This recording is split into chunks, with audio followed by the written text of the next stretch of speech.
Hello, and welcome to today's briefing. I'm Dana. And I'm Matt. Let's dive into the news.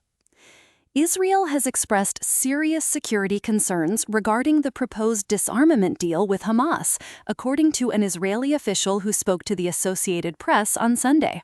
What specific concerns did Israel raise about the disarmament deal? The Israeli official wasn't clear on the exact nature of these concerns, but it indicates that Israel is not entirely on board with the agreement announced by U.S. President Donald Trump earlier this week. How does this development affect the already complex Middle East peace process? It complicates it further because it shows there are still significant disagreements between key parties involved. The reporting suggests Israel's concerns were shared with the White House. Has there been any response from Hamas or the White House regarding Israel's concerns? The articles don't mention a direct response from Hamas or the White House, but it's likely that these concerns will be discussed in further negotiations. U.S. President Donald Trump has announced that he will halt American strikes against Iran after regional allies claimed they'd reached the parameters of a deal to end the conflict. What are the details of this potential deal with Iran? According to the reporting, the deal would involve the complete and total opening of the Hormuz Strait. Trump stated that Iran and other Middle Eastern countries requested the U.S. to hold off on attacks. How credible is this deal, given the history of tensions between the U.S. and Iran? It's hard to say at this point. The situation has been volatile, and past agreements have faced significant challenges. The article mentions that the parameters of the deal have been agreed upon, but specifics are still unclear. Are there any indications of how this deal might be enforced or monitored? The reporting doesn't go into detail about enforcement mechanisms, but it suggests that regional allies are involved in reaching this agreement.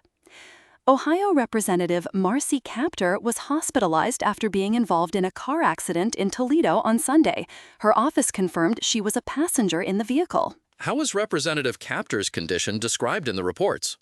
According to her office, Kaptur is being treated for non-life-threatening injuries and is described as active and alert. Was there any indication of what caused the car accident? The reports indicate it was a hit-skip crash, meaning the other vehicle involved left the scene. Moscow's mayor, Sergei Sobyanin, has called the bomb attack on a restaurant in Moscow a brutal terrorist act. The blast occurred on Saturday evening. Have the authorities identified any suspects or motives behind the attack?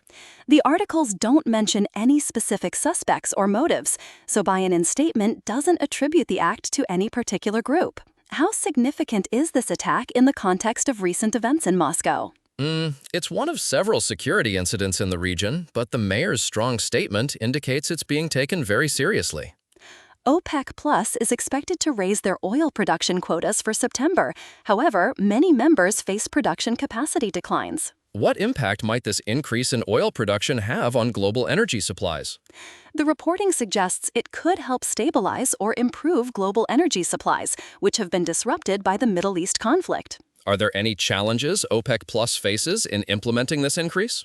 Yes, the articles mention that many OPEC Plus members are already producing at or near capacity, so the actual impact might be limited.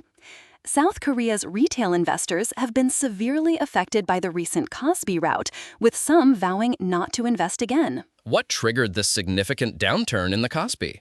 The articles attribute it to a punishing reversal in the Kospi, with the gauge experiencing its steepest monthly loss since the global financial crisis. How are retail investors reacting to these losses? Some are expressing frustration and anger, with a few vowing never to buy again, according to the reporting. Maruti Suzuki achieved its highest ever monthly production in July, producing 248,845 units. This represents a 33% increase from the same month last year. What factors contributed to this record production? The reporting attributes it to strong demand across segments. Despite the record output, dealer inventory remained low. How does this production level compare to industry norms? The article mentions that dealer inventory was just 16 days, which is below the industry average. The Energy Regulatory Commission has ordered Manila Electric Company, Meralco, to refund $9.51 billion to its customers due to over-recovery of rates. Over what period will this refund be made?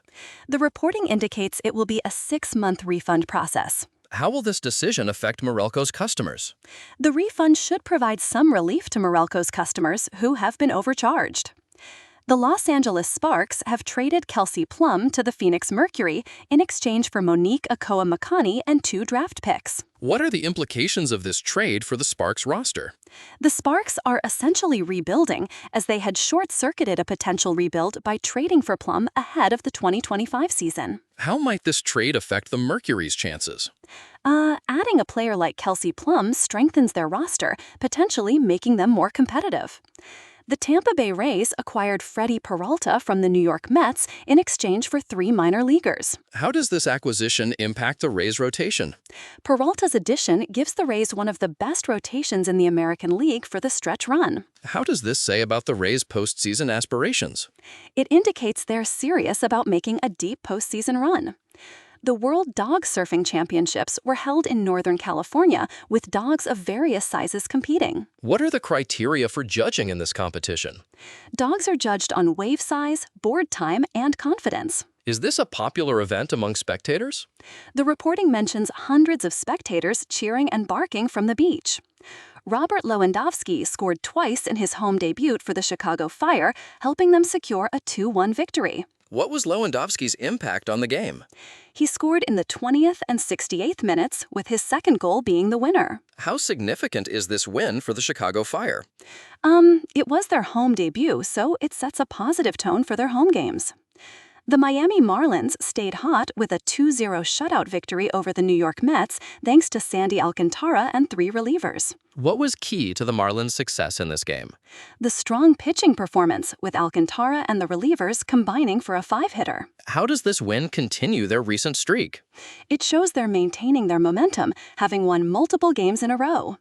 Spider-Man: Brand New Day had the second biggest North American box office opening ever with $355 million. How does this compare to other major superhero movie openings? It's only behind Avengers: Endgame, which had a $357 million opening. How does this successful opening? The reporting highlights the popularity of the Spider-Man franchise and the involvement of both Sony and Marvel. Vincent Pastore, known for his role as Salvatore Big Pussy Bonpensiero on The Sopranos, has died at 80. What are the circumstances surrounding his death? Pastore was found in his home on New York City Island after not being heard from for a few days. How is his legacy being remembered? He's remembered for his portrayal of monsters and tough guys, particularly his iconic role in The Sopranos. A 17-year-old girl died after suffering a medical episode at the Kendall Calling Music Festival. What are the details surrounding her death? The police are investigating, but the initial reports indicate she died just after 2 a.m. on Sunday. How has the festival responded to this incident? The reporting doesn't mention a specific response from the festival organizers. At least 5 people died and 41 remain missing after a ferry caught fire off Indonesia's Madura Island. What is known about the cause of the ferry fire? The cause remains unclear, according to the search and rescue officials. How are the rescue efforts proceeding? The National Search and Rescue Agency is involved, but the details of the rescue efforts are not specified in the articles. A WestJet strike has caused significant disruptions, with many flights grounded. A family from Waterloo had to buy new tickets to avoid further delays. What led to the WestJet strike? The strike was by WestJet flight attendants, with the union and airline having not reached a new contract agreement. How are passengers being affected by the strike? Many are experiencing flight cancellations and are having to purchase new tickets, often at significant additional cost. As we've covered all the remaining stories, that's all for today's briefing. Thank you for joining us, and we'll catch you on the next update.